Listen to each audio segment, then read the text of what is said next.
Okay, I'm going to introduce our next act. By the way, there's a little bookstall here. Please look in the info. But our next poet is Anne Macaulay, who has not performed with Dodo Modern Poets before, but I've seen on a few occasions reading at Poetry at 3, which is an open mic event here on the first Thursday of every month. And she's a former teacher, but has turned to the creative arts in the last few years.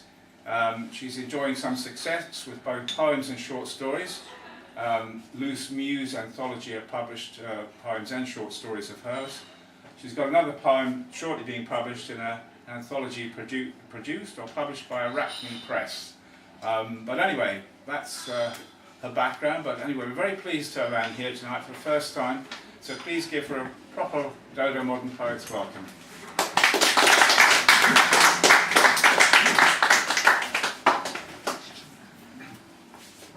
Hello, lovely to be here. Don't know, is that about right? As you can maybe tell, I'm from Scotland, although I've lived in London since 1977. But my first set, I'll focus more on memories from Scotland. And as it's my first appearance at Dodo Modern Poets, I've chosen a poem called Premiere to start with. And for the younger members of the audience, this is from days when people didn't have mobile phones with cameras that you could be photographed and filmed at every minute of the day. It was quite a novelty when I was young. Premiere. A stuttering cine projects her onto the sitting room wall. First screen appearance. A once blue bobbled cotton t-shirt sculpts her teenage breasts as closely as a silver screen starlet's little black dress.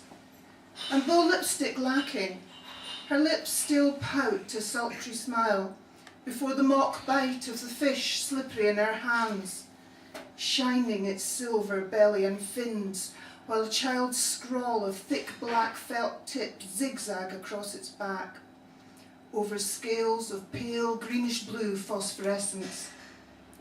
Mackerel. That morning's catch, glistening lemmings to the lines, lay twitching in the bucket in the bottom of the boat next to the baler. For the leak, only slight, not really dangerous, her father said. And she takes the knife as she's been shown, blade upwards, to slit its silver belly in a straight line from the tail to the head, and plunges in, pulling out the innards. And hands, gut smeared, she smiles, eyes open wide, lashes unmascaraed, but ready and willing to flutter at the lens, long fair hair billowing, blown by real wind, not machine. Thank you.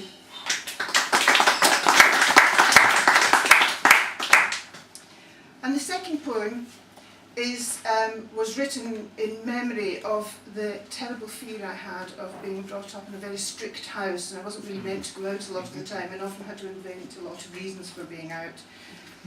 And I was brought up in a very religious household, so Saturday night ended at midnight and the next day was Sunday, and that's very important.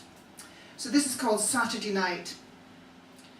And she runs all the way in the middle of the tree-lined road. Black and red baseball boots stick to the white lines, the only thing visible in the black of nearly midnight, the final deadline.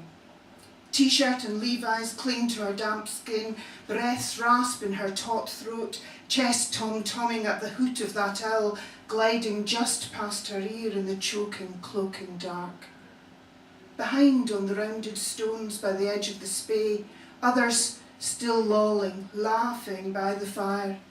Glug bottles of Bulmers and cans of Tennant's, heads tipped back and slurring smiles. She knew she shouldn't have stayed out so long. She knew, a futile cyclone in her mind of trying to remember the what and where and who, her pretext for this forbidden fun. She called it fun, but wasn't really sure she had enjoyed herself. Not ready for a part in the giggling fumbling, not able to go home with alcohol in her breath. And it was so late, nearly the Sabbath. the final stretch into the village, heart pounding in time with her feet, relief at streetlights and owls gone. But the biggest fear, still present, framed on the doorstep, furrowed brow and blazing blue eyes. Thank you.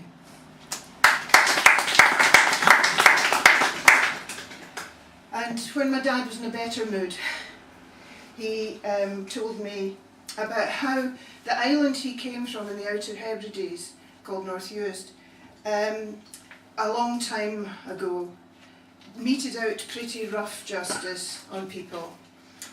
And I wrote a little poem based on this idea, and it's called The Dive. It is Angus and Archie, brothers from the neighbouring croft, who pin him down on the new and roughly made raft, while other men from round the bay strap him on with ropes braided with heather. I can see the skelfs piercing him, but they're just some tickling flies against what he has to come. His crime was to love their young sister, not attack as they accused, but the swell of her belly sealed his fate. His end, a long wait, exposed at sea. He must await a roving gannet to sight the herring fixed to his head, one dive to split his skull. Oh year, let it be quick. His head points upwards to the width of the sky. The bitter bite of wind and wave must numb his flesh. His salted eyes will hardly see the drifting bog cotton wisps of cloud. Now a white demon bursts, head yellow as sand, black lined eyes of packed ice, beak like a dirk. Oh yeah, yeah. Thank you.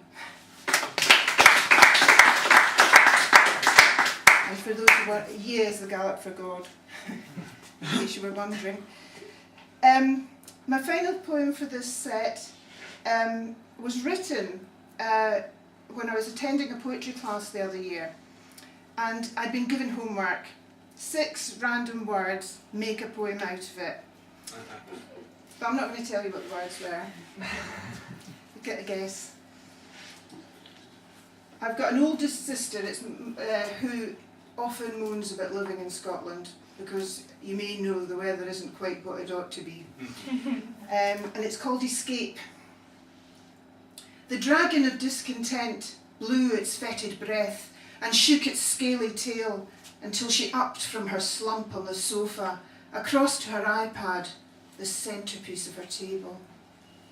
Placing her glasses on her nose, she leant over and wiped the screen as tenderly as her hanky so often all those years ago had traced her children's tear-stained cheeks, and gazed hopefully, nearly happily, as the world unfolded before her eyes, a window of freedom and escape from heat-starved, rain-stabbing Scottish suburbia.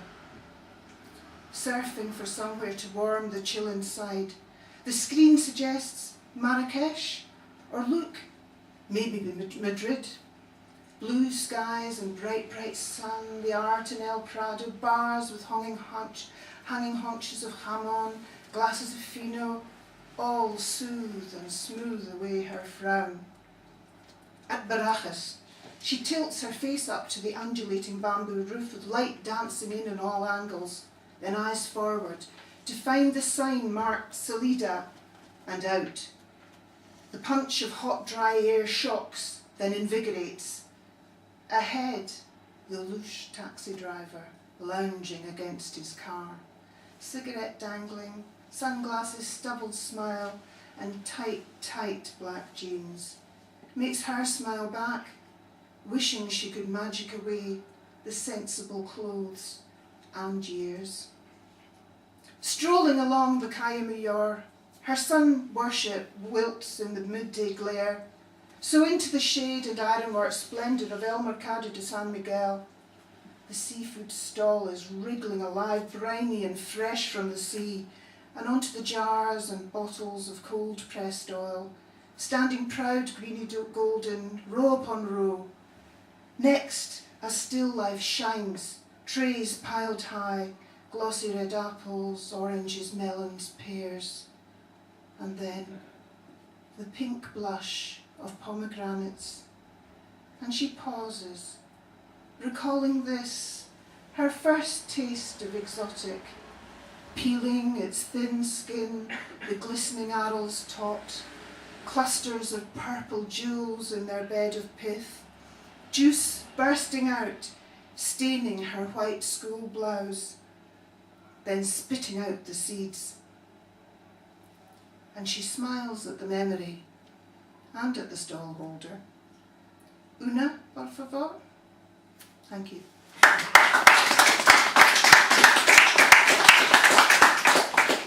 And with that, Well, I think you'll agree that was an excellent first set from Anne Macaulay. More applause, please, for Anne. Thank you for coming to Dodo for the first time. I've Great. just been asked what were the 6 words. Would you want me to give Yeah. those away? Yeah.